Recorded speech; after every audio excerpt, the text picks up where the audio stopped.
Oke, Assalamualaikum warahmatullahi wabarakatuh. Perkenalkan, nama saya Fajar dengan NIM 18650015 kelas A. Di sini saya akan mereview materi manajemen proyek NTI, yaitu bab 5, negosiasi dan kontrak. Oke, langsung saja.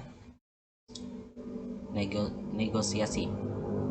Mengapa bila orang pergi ke tiap Meksiko, mereka akan melakukan negosiasi, walaupun hanya untuk beberapa dolar saja, tetapi bila mereka melakukan transaksi dengan sebuah produk berharga ribuan dolar, mereka enggan untuk tawar-menawar.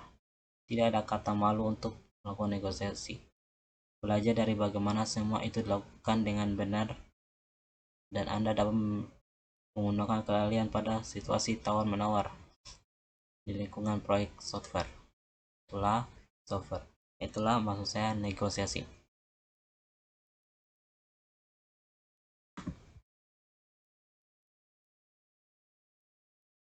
Ilmu pengetahuan dan seni bernegosiasi.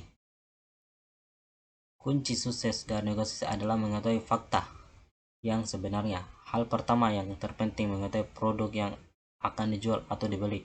Sebelum Anda memulai negosiasi, tentukan dua hal. Satu, apa yang sepenuhnya Anda inginkan untuk perjanjian. Dua, apa yang akan Anda berikan. Bila Anda penjual software, hal yang akan negosiasi adalah harga. Ketahui harga minimum yang akan diminta.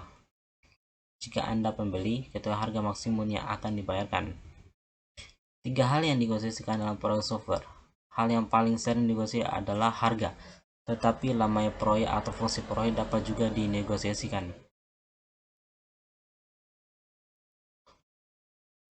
Kemudian Anda memperoleh apa yang Anda bayar. Jika Anda membeli produk, berhati-hatilah dengan tawar-menawar. Tim proyek yang terlalu rendah akan menerima tawaran murah yang tidak biasanya. Kita ambil contoh kasusnya, itu perusahaan ABC menawarkan tender keluar untuk membutuhkan software.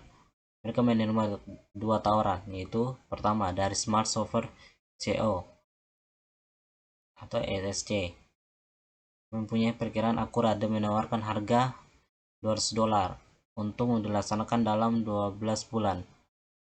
Kedua tawaran Unsupple Software CO atau SC, mereka menawarkan $1.100 untuk jangka waktu 6 bulan. Mencoba menghemat biaya perusahaan ABC tentu saja menerima OC 6 bulan kemudian setelah pembayaran $100 kepada OC. Kejadian berikut ini terjadi. ABC, benarkah sistem akan diantar hari ini? OSC, kami mempunyai kabar buruk. ABC, kabar buruk apa? Sayang sekali kami telah menghabiskan $100, tapi kami baru menyelesaikan hanya setengah dari sistem yang tertulis. Apa Anda punya dua pilihan, berikan kami $100 lagi, atau mungkin lebih, atau ambil saja setengah sistem Anda.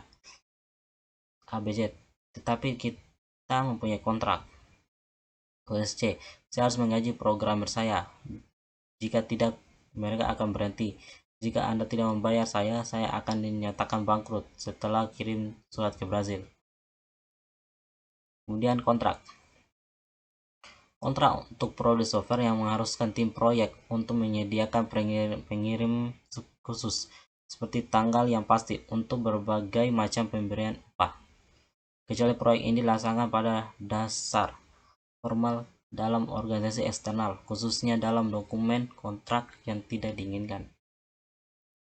Bagian-bagian kontrak dalam tambahan untuk harga, tanggal pengiriman, dan pengiriman kontrak ini dapat termasuk dalam hal-hal yang kondisi lain seperti reproduksi harga bertahan, lisensi, atau garansi.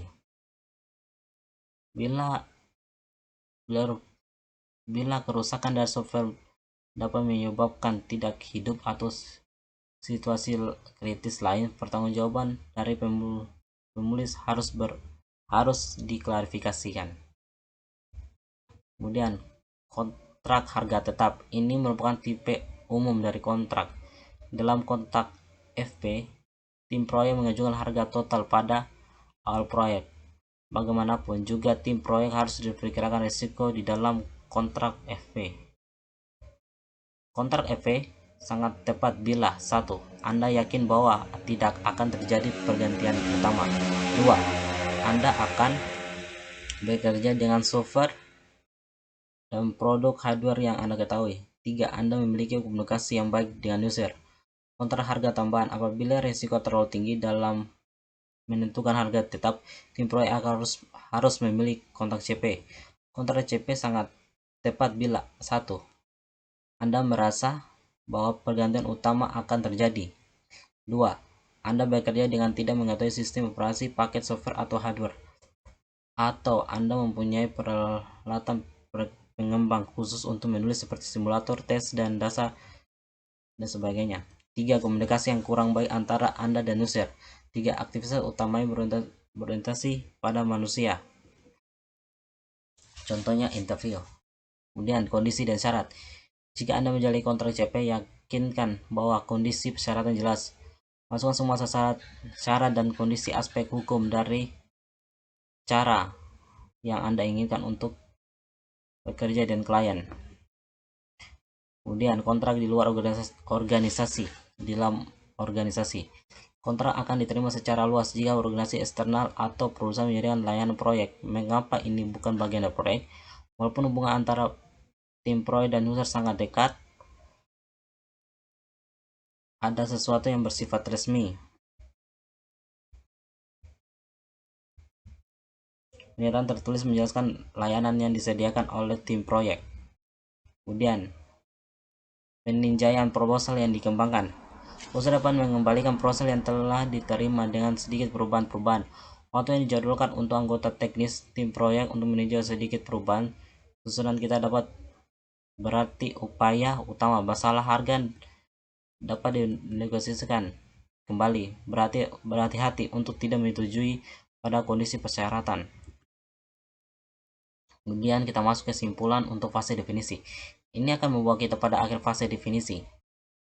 Mari kita mengulang kejadian penting yang pernah dicapai. Ingat kembali kejadian yang penting yang digunakan untuk merancangkan proyek dan mengontrol kemajuan proyek. 1. Dokumen kebutuhan yang lengkap dan telah disetujui oleh kedua belah pihak, yaitu tim proyek dan user. Kedua, dokumen proposal dapat digunakan untuk analisis atau seluruh pengembangan yang dilengkapi dan dibeli oleh user. Tulis persetujuan yang diinginkan. 3. Walaupun tidak mempertimbangkan kejadian penting, izin dari PP itu dengan menyediakan sumber daya yang diperlukan. Mungkin itu saja yang bisa saya bawakan. Lebih kurangnya mohon dimaafkan. Saya tutup dengan wassalamualaikum warahmatullahi wabarakatuh.